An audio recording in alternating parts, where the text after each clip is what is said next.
Designing a smoking lounge. I'm going to share a really cool HVAC design application with you guys. There was a stringent set of requirements and a really creative solution. Also, there were some problems that we found in execution, and I'm going to show you how we identified those problems and solved them. So here's the space and the requirements. This was actually a boardroom for a casino, and very elaborate, very nice space. And they wanted the smoke from this lounge slash boardroom not mixing. They don't want a big cloud of smoke in this area. So they want it to go directly up and out, and they wanted the smoke to be able to dissipate or disappear within like 60 seconds, which is easier said than done. And so in this space, you've got your table where people will be sitting and smoking. And then you have this really nice, fancy light fixture that hangs down and shines light down over the table. You've got a ceiling space. There were also some chases on both sides of this boardroom. So let's start with the exhaust design. An exhaust fan was placed on the roof above this room and negatively pressurized the entire ceiling plenum. And then there was a perimeter of linear exhaust grills going around this light fixture, but hidden from it. So you get this really cool effect of the smoke going up past the light fixture and then straight out and out of sight. So when you have a lot of exhaust for a space like this, you need to make up for that air and introduce new, fresh supply air. But you want to do this in a way that does not create turbulence. Otherwise, the smoke is not going to go straight up and out. It's just going to be mixed all around in the space, and eventually it'll get out, but it'll take longer.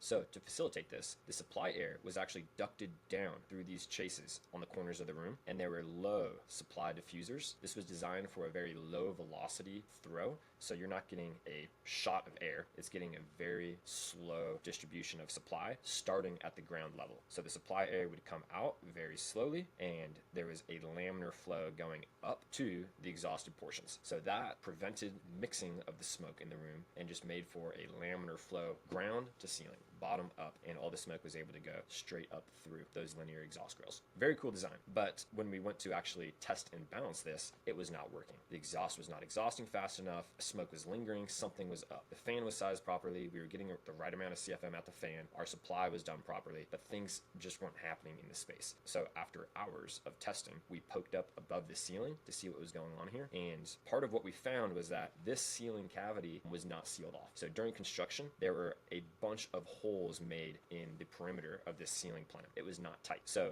negatively pressurizing the ceiling plenum does not work if it's not tight. With all these gaps in construction, when this fan was on, it wasn't just exhausting air from the space. It was primarily sucking in air from the adjacent spaces through all these gaps, and very little of it was actually being exhausted from the space. So to solve this, we patched the gaps.